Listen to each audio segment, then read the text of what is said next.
Sahabat-sahabat Kristus, salam jumpa dalam acara Sabtu Sarapan Bersama Tuhan. Adapun menu sarapan hari ini diambil dari Amsal pasal 17 ayat 23. Orang fasik menerima hadiah suapan dari pundi-pundi untuk membelokkan jalan hukum. Segala sesuatu di dunia ini ada jalannya masing-masing sesuai dengan maksud dan tujuannya. Jalan hukum sejatinya adalah jalan yang lurus karena maksud dan tujuannya adalah untuk menegakkan keadilan dan membela kebenaran. Tetapi faktanya selalu saja ada orang-orang fasik yang menerima hadiah suapan dari pundi-pundi untuk membelokkan jalan hukum. Orang-orang fasik itu bisa siapa saja, tetapi umumnya adalah pejabat pemerintah yang memiliki akses dan wewenang terhadap jalannya hukum, sehingga ketika ia menerima suap, maka keadilan diputarbalikkan dan kebenaran diselingkuhi. Sudah tentu pejabat pemerintah yang menerima suap tersebut hanya sekadar oknum. Oknum yang alih-alih membela yang benar, tetapi faktanya justru membela yang bayar. Kasus suap yang membelokkan jalan hukum tentu saja banyak contohnya. Tetapi saat ini yang sedang viral di negeri kita tercinta adalah kasus suap yang berkaitan dengan Gregorius Ronald Tanur. Laki-laki dari Surabaya berumur 32 tahun tersebut terjerat kasus penganiayaan yang menyebabkan kematian kekasihnya, Dini Sera Afrianti, yang berumur 29 tahun. Mengutip dari berbagai sumber terpercaya, peristiwa tragis itu terjadi di bulan Oktober tahun 2023 yang lalu. Awalnya Ronald dan Dini berkaraoke sambil meminum minuman beralkohol jenis tequila Jose di ruang nomor 7 di Black Hole KTV, sebuah tempat karaoke di Landmark Mall, Surabaya. Alhasil keduanya mabuk lalu memutuskan untuk pulang pada dini hari tanggal 4 Oktober 2023. Petaka terjadi pada saat keduanya cekcok di depan lift untuk turun ke parkiran mobil. Di dalam lift, Ronald menampar Dini dan memukul kepalanya dengan botol tequila Jose yang dibawanya. Penganiayaan terus berlanjut di basement yang merupakan area parkir. Bahkan korban sempat dilindas mobil. Akibat peristiwa keji tersebut, Dini mengalami luka parah dan sempat dilarikan ke rumah sakit, tetapi nyawanya tidak tertolong dan dinyatakan meninggal dunia. Kondisi Dini saat dilindas mobil dan kemudian dibawa pergi oleh Ronald ternyata terekam kamera yang lantas menjadi viral di media sosial.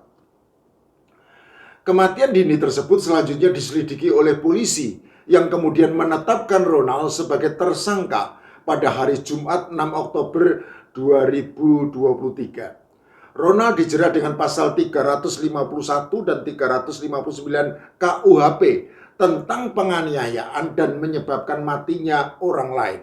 Lalu berubah menjadi pasal 338 KUHP tentang pembunuhan. Perkara pembunuhan yang menjerat Ronald ternyata berjalan tidak selancar yang dikira. Karena berkas perkara dari polisi ke Kejari Surabaya sempat mondar-mandir berhubung belum lengkap.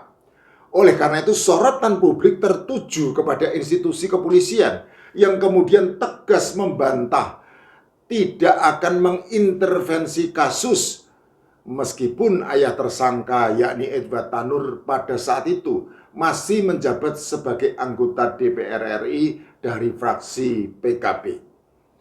Akhirnya pada Kamis 17 Januari 2024, berkas yang diterima Kejari Surabaya dari kepolisian dinyatakan P21 atau lengkap. Dari sini, babak baru kasus pembunuhan yang dilakukan Ronald kepada Dini Sera Afrianti memasuki persidangan. Adapun sidang perdana digelar secara daring di Pengadilan Negeri Surabaya pada Selasa 19 Maret 2024 yang diikuti Ronald dari balik layar di rumah tahanan Kejari Surabaya.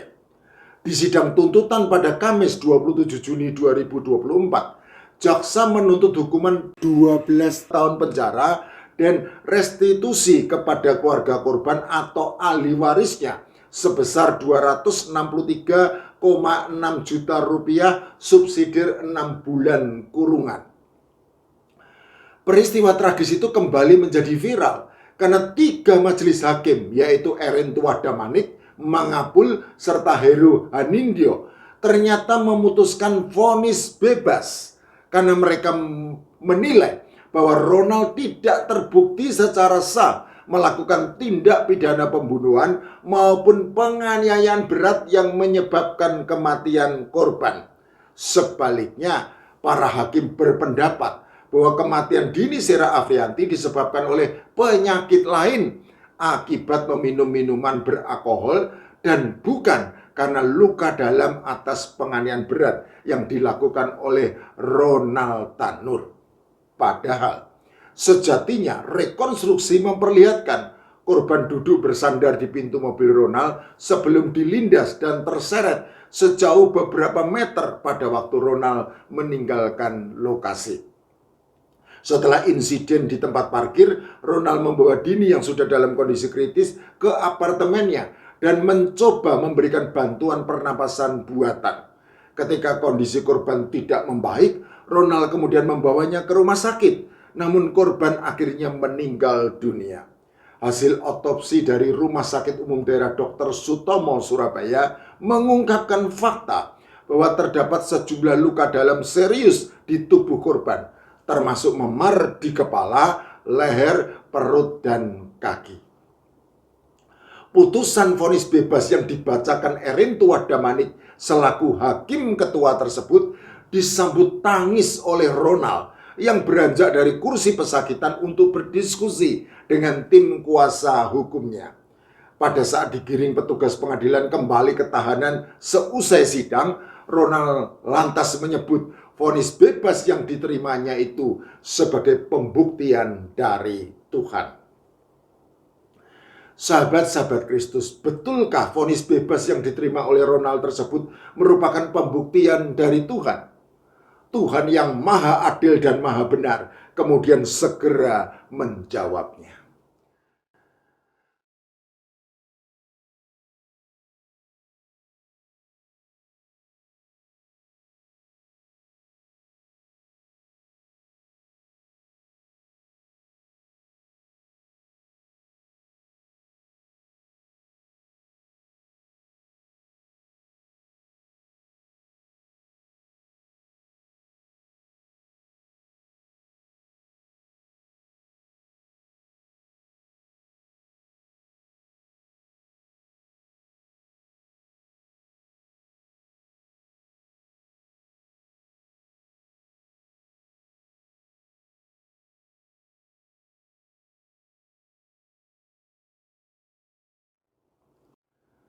Tidak lama setelah menjalani vonis bebas, Gregorius Ronald Tanur kembali ditangkap.